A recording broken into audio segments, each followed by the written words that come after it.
ঋণ প্রাপ্তি একটি মৌলিক অধিকার, কারণ এটি মানুষের জীবিকার সঙ্গে সম্পর্কিত। এমনটাই বলেছেন প্রধান উপদেষ্টা ডক্টর মোহাম্মদ ইউনূস। বলেন, জীবিকার অধিকার প্রতিষ্ঠা করতে হলে ঋণ পাওয়ার অধিকার নিশ্চিত করতে হবে। মঙ্গলবার COP29 জলবায়ু সম্মেলনের সাইডলাইন ইভেন্টে তিনি এসব কথা বলেন। COP29 জলবায়ু সম্মেলন স্থলে বাংলাদেশি প্যাভিলিয়নে বাংলাদেশ ও নেদারল্যান্ডস যৌথভাবে একটি বৈশ্বিক সংলাপ ক্ষুদ্র কৃষকদের জন্য অর্থায়ন সুবিধা শীর্ষক ইভেন্টের আয়োজন করে, যেখানে ঋণ সুবিধা নিয়ে আলোচনা করেন প্রধান উপদেষ্টা।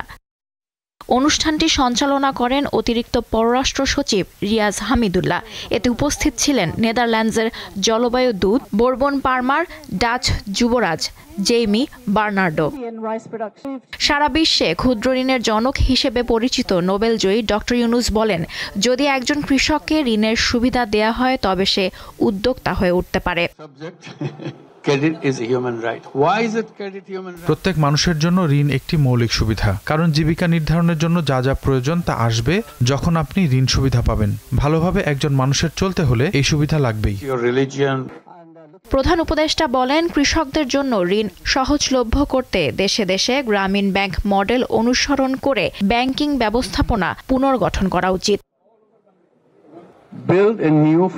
একজন কৃষক শুধুমাত্র ফসল উৎপাদন করেন না, তিনি তা বাজারে বিক্রিও করেন। যদি একজন কৃষককে ঋণের সুযোগ দেওয়া হয় তবে তিনি অন্যান্য কৃষকদের কাছ থেকে ফসল কিনে বিক্রি করতে পারবেন এবং এভাবে তার জীবনমানের উন্নতি হবে। তাই প্রত্যেক দেশে সামাজিক ব্যবসা ব্যাংকিং আইন থাকা উচিত।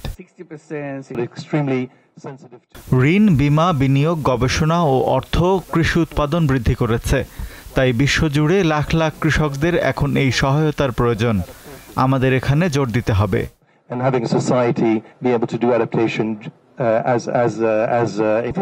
অনুষ্ঠানে আন্তর্জাতিক ধান গবেষণা ইনস্টিটিউটের মহাপরিচালক ইভন পিন্টো বলেন, কৃষকরা ঋণ পাওয়ার পর থেকে বিশ্বব্যাপী ধান উৎপাদন বৃদ্ধি পেয়েছে। লুৎফা ফৌজিয়া, দীপ্ত, বার্তাকক্ষ।